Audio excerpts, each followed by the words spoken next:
Samantala, tinitignan na rin ng pamahalaan ng pagbibigay ng amnestiya sa mga kolorum na driver at operator na mag-a-apply ng prangkisa simula sa susunod na taon. Si Ben Manalo sa report.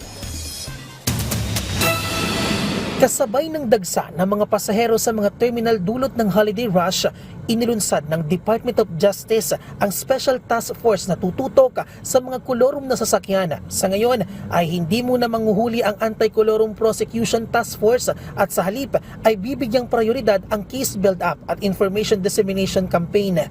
At ang isa po, magkakaskade po kami ng aming mga bagay na natutunan at yung iba't iba pong estratehiya para po mag-case build-up at para po lalo nating mausig yung dapat usigin. Ang Land Transportation, Franchising and Regulatory Board naman nakikipag-ugnayan na sa Presidential Anti-Organized Crime Commission for Intelligence Operations para masawata ang mga sindikato na nasa likod ng mga kolorum operation. Tiniyak ng DOJ na pananagutin ng sinumang otoridad na mapapatunayang sangkot sa kolorum schemes. The LTFRB with LTO, ayusin mo namin yung complaint at magsasampa ho kami dito sa task force ng formal complaint against these illegal operations. Matatanda ang inilunsad ng Department of Information and Communications Technology nitong Agosto ang Nationwide Amnesty Program for Unregistered or Colorum Delivery Service Providers. Ito ang Private Express or Messengerial Delivery Service or PEMIDES, isang online registration portal na magpapabilis sa pagpaparehistro ng mga delivery rider at operators.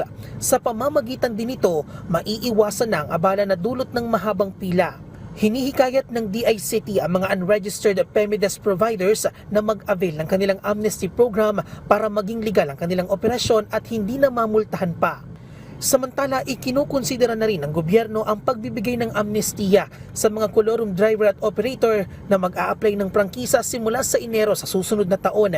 Sa ngayon, nakatuon ang LTFRB sa pagpapalakas ng education and information drive na magsisimula ngayong araw. Paglilinaw naman ng Department of Transportation, hindi po ito kasama yung sinasabi nating roadworthiness.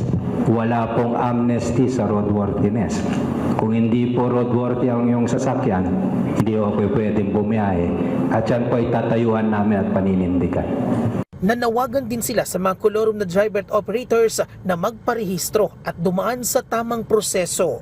Bien Manalo para sa Pambansang TV sa Bagong Pilipinas.